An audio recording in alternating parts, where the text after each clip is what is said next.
2 പ്രധാനമന്ത്രി നരേന്ദ്രമോദി ഉദ്ഘാടനം ചെയ്യാൻ പോകുന്ന വിഴിഞ്ഞം അന്താരാഷ്ട്ര തുറമുഖത്തിന്റെ കമ്മീഷനിംഗ് ചടങ്ങിൽ നിന്ന് പ്രതിപക്ഷ നേതാവ് വി.ഡി. സതീശനെ ഒഴിവാക്കിയതിൽ വിമർശനം. സംസ്ഥാന സർക്കാരിന്റെ 4ാം വാർഷികാഘോഷങ്ങളുടെ ഭാഗമായിരുന്നു പരിപാടി. പ്രതിപക്ഷ നേതാക്കൾ ഈ പരിപാടി ബഹിഷ്കരിച്ചതിനാലാണ് അവരെ ക്ഷണിക്കാതിരുന്നത് എന്നായിരുന്നു സർക്കാരിന്റെ വാദം. എന്നാൽ ഈ വാദം പ്രതിപക്ഷ നേതാവ് തള്ളി. ഇത് 4ാം വാർഷികമാണോ? അപ്പോൾ LDF സർക്കാരിന്റെ വാർഷികം ആഘോഷിക്കാൻ പ്രധാനമന്ത്രി വരുന്നുണ്ടോ? CPM-ഉം BJP-യും ഇപ്പോൾ ഒരുമിച്ച് ആഘോഷിക്കുകയാണോ എന്നും സതീശൻ ചോദിച്ചു.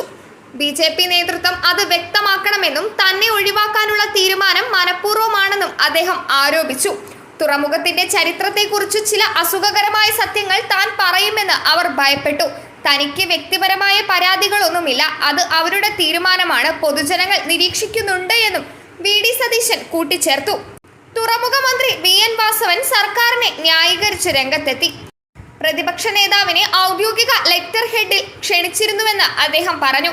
എന്നാൽ രാഷ്ട്രീയ പ്രത്യാഘാതങ്ങൾ തടയാൻ ഈ വിശദീകരണത്തിന് കാര്യമായൊന്നും ചെയ്യാൻ കഴിഞ്ഞില്ല. തന്നെ ഒഴിവാക്കിയതിൽ പൊതുജന വിമർശനം ഉയർന്നതിന് ശേഷമാണ് തനിക്ക് ഔദ്യോഗിക ക്ഷണം ലഭിച്ചതെന്ന് സതീശൻ പറഞ്ഞു. വിവാദം പൊട്ടിപ്പുറപ്പെട്ടതിന് ശേഷമാണ് തന്നെ ക്ഷണിച്ചതെന്നാണ് വി.ഡി. സതീശൻ പറഞ്ഞത്. ക്ഷണത്തിന്റെ സ്വഭാവത്തെയും സതീശൻ ചോദ്യം ചെയ്തു. അതിൽ വ്യക്തതയില്ലെന്ന് അദ്ദേഹം പറഞ്ഞു. തന്നെ എന്തിനാണ് ക്ഷണിച്ചതെന്നോ താൻ ഒരു പങ്കാളിയാണോ അതോ വെറുമൊരു പങ്കാളിയാണോ എന്ന് കത്തിൽ പറഞ്ഞിട്ടില്ല. അതോടൊപ്പം ഒരു പ്രോഗ്രാം നോട്ടീസ് പോലും ഉണ്ടായിരുന്നില്ല എന്നും വി.ഡി. സതീശൻ കുറ്റപ്പെടുത്തി. Kerala Pradesh Congress committee president K. Surendran ആക്രമണം രൂക്ഷമാക്കുന്നുണ്ട്. മുഖ്യമന്ത്രി പിണറായി വിജയൻ രാഷ്ട്രീയ കുതന്ത്രങ്ങൾ പ്രയോഗിക്കുകയാണെന്ന് അദ്ദേഹം ആരോപിച്ചു.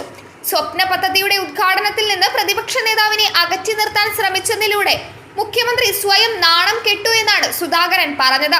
മുഖ്യമന്ത്രിയുടെ മകൾ ഉൾപ്പെട്ട കേസിൽ BJP ഒതുക്കി പരിശോധനയിൽ നിന്ന് രക്ഷപ്പെടാനുള്ള തന്ത്രമാണ് സതീശനെ ഒഴിവാക്കി മോദിയെ ക്ഷണിച്ചുകൊണ്ടുള്ള നടപടിയെന്നും അദ്ദേഹം ആരോപിച്ചു. കഴിഞ്ഞ വർഷത്തെ ആദ്യ കപ്പൽ വന്ന ആഘോഷവേളയിൽ ഉമ്മൻചാണ്ടിയെ കുറിച്ച് പരാമർശിക്കുക പോലും ചെയ്യാതിരുന്ന പിണറായി വിജയൻ ഇപ്പോൾ ആ തെറ്റു തിരുത്തണം. ഒരു കുടുംബകാര്യം എന്ന നിലയിൽ പോലും തുറമുഖത്തിന്റെ ക്രെഡിറ്റ് ഏറ്റെടുക്കാൻ അദ്ദേഹം ശ്രമിച്ചു.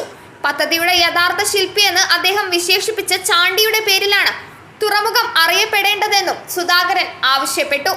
News desk മലയാളാക്ഷരം.